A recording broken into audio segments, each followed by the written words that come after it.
Haujui mzee mwenye ako na pesa huko kwenu? Hapa Eh. hakuna.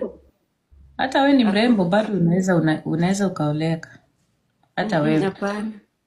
Utaki? Mm. Na vile nilikuona umevaa nguo mzuri ya nyekundu ya nini? Ya Hapana. Valentine. Hapana. Si kusema ati lazima Valentine. Si hata unaweza nipeleka Valentine. Wewe.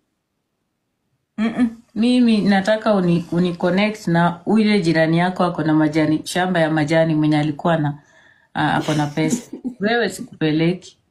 Mimi nikienda, ninaenda na mtu mwenye ako na nini, ako na pesa. Hapa hakuna anti. Hakuna pesa Kenya. Hakuna pesa Kenya. Kai. Na vile uko mrembo, yani hakuna Hakuna hapa hakuna wazee wa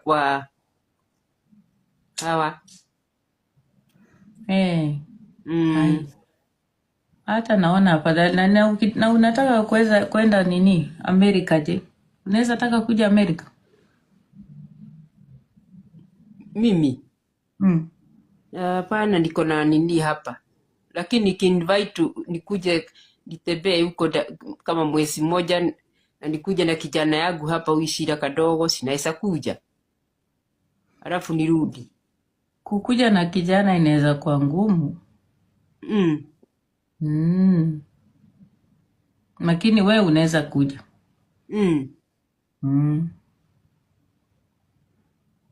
Unakuja peke yako, unakuja unafanya kazi, alafu ukishatengeneza vitu zako makaratasi unaleta kijana yako. Yeah. Oh.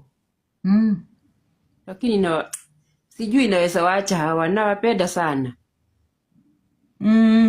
Hiyo ndo na unaweza kuacha na Obidan. Nani? Obidan. Obidan simujui, namjua ni rafiki ya Brian.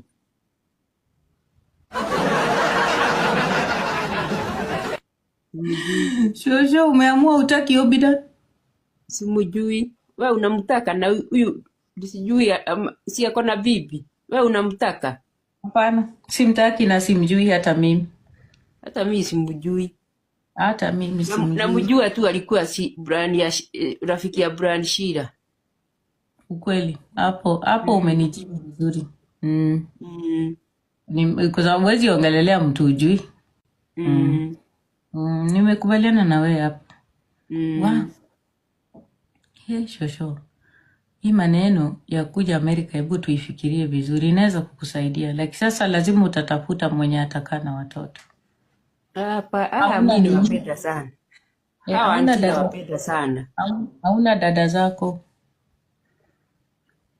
Wako lakini siwezi waacha hawa ati juu nikuja Amerika. Nivumilia mengi sana, sasa naenda kukua wakubwa ati ndio nawaacha. Na nikuulize.